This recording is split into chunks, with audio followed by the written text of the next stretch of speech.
Guys, welcome back to my YouTube channel. ഇന്ന് നമ്മൾ food കഴിക്കാൻ വന്നിരിക്കുന്നത് പാലക്കാട് ജില്ലയിലെ ഊട്ര എന്ന് പറഞ്ഞ സ്ഥലത്ത് കാർത്തിക ഹോട്ടലിലാണ്. ഊട്ര വന്നിട്ട് കൊല്ലങ്കോടിന്റെ അടുത്താണ്. കൊല്ലങ്കോട് അറിയാത്തവരായിട്ട് ആരും ഉണ്ടാവില്ല. അപ്പം നമ്മൾ മൈസൂരിൽ നിന്ന് നാട്ടിലേക്ക് ട്രിപ്പ് വരുന്നുണ്ടെന്ന് പറഞ്ഞപ്പോഴേ അമ്മൂമ്മ പറഞ്ഞിട്ടുണ്ടായിരുന്നു ഒരു നേരമെങ്കിലും ഈ കാർത്തിക ഹോട്ടലിൽ വന്നിട്ട് അവരുടെ ഫുഡ് ട്രൈ ചെയ്യണം എന്ന്. അത്രയ്ക്കും അടിപൊളി ഫുഡാണ്. ഈ സെർവ് ചെയ്യുന്നുണ്ടല്ലോ, ഈ അങ്കിളുടെ അച്ഛൻ ഉണ്ടാവുന്ന കാലത്തെ അമ്മൂമ്മ ഇവിടെ കഴിച്ചിട്ടുള്ളതാണ്. അപ്പം തൊട്ട് ഇപ്പം വരെ അവർ അതേ ക്വാളിറ്റിയാണ് മെയിൻറ്റെയിൻ ചെയ്യുന്നത്. ആൻഡ് വളരെ റീസണബിൾ റേറ്റിനാണ് അവർ ഓരോ കാര്യങ്ങളും കൊടുക്കുന്നത്. അപ്പോൾ അച്ഛ ആദ്യം ഓർഡർ ചെയ്തത് ഊണായിരുന്നു.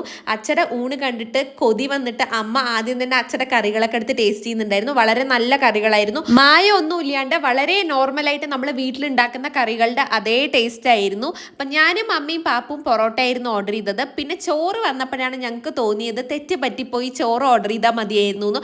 പൊറോട്ട നല്ലതല്ല എന്നല്ല, പൊറോട്ട അടിപൊളി നല്ല ഫ്ലേക്കി പൊറോട്ട ആയിരുന്നു. ഞാൻ പൊറോട്ടയും മുട്ടക്കറി ഓർഡർ ചെയ്തത്. അമ്മയും പാപ്പും പൊറോട്ടയും ഗ്രീൻ പീസ് മസാലയായിരുന്നു ഓർഡർ ചെയ്തത്. പക്ഷെ ഊണിന്റെ കറികളുടെ സ്മെല്ലടിച്ചിട്ട് ഞങ്ങളുടെ കണ്ണ് മൊത്തം അച്ചട ഇലയിലേക്കായിരുന്നു. പക്ഷെ ഒരു സൈഡിൽ നിന്ന് പൊറോട്ട കയറ്റുന്നുണ്ട്, അത് വേറെ കാര്യം. പൊറോട്ടയും മുട്ടക്കറിയും അടിപൊളിയായിരുന്നു. നല്ല തേങ്ങാപ്പാലിൽ കുറുക്കിയെടുത്ത മുട്ടക്കറിയായിരുന്നു. പൊറോട്ട നല്ല ചൂടുണ്ടായിരുന്നു. പക്ഷെ ഞാൻ എന്ത് കിട്ടിയാലും നല്ല ആക്രാന്തത്തിൽ പൊട്ടിക്കുന്ന രീതി പൊട്ടിച്ച് വായിലിട്ടതാണ്. പണി പാളിപ്പോയിട്ടോ. വായും പൊള്ളി കയ്യും പൊള്ളി. എന്നാലും ടേസ്റ്റ് കാരണം നമുക്ക് തിന്നാതിരിക്കാൻ പറ്റില്ലല്ലോ. അങ്ങനെ ഞാൻ ഇരുന്നിരുപ്പി തന്നെ 2 പൊറോട്ടയും മുട്ടക്കറിയും അകത്താക്കി. എനിക്ക് എന്നെ തന്നെ ഓർത്ത് അഭിമാനിക്കാം. കാരണം വിത്തിൻ സെക്കൻഡ്സ് അല്ലേ 2 പൊറോട്ട അകത്താക്കിയത്. എന്റെ തീറ്റ കണ്ടിട്ട് അമ്മ അവിടെ ചിരിയോടെ ചിരിയായിരുന്നു. ആ ചിരിയാണ് ഗൈസ് നിങ്ങൾ തംബ്നെയിലിൽ കണ്ട ഫോട്ടോ.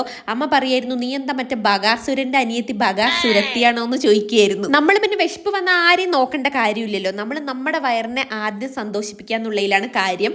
അങ്ങനെ അമ്മ അവിടെ തിന്നുന്നതിന്റെ വീഡിയോ ഞാൻ എടുത്തു ഗൈസ്. അതും ഞാൻ എടുക്കാനായിട്ട് വിട്ടു പോയില്ല. അങ്ങനെ വയറും നിറഞ്ഞു, മനസ്സും നിറഞ്ഞു. ഇത്രയും കഴിച്ചിട്ട് നമുക്ക് ആകെ 210 രൂപയാണ് ആയത്. അമ്മൂമ്മയുടെ സജഷൻ എന്തായാലും പാഴായില്ല. അപ്പൊ നമുക്ക് അടുത്ത വീഡിയോയിൽ കാണാം ഗൈസ്. ടാ ടാ.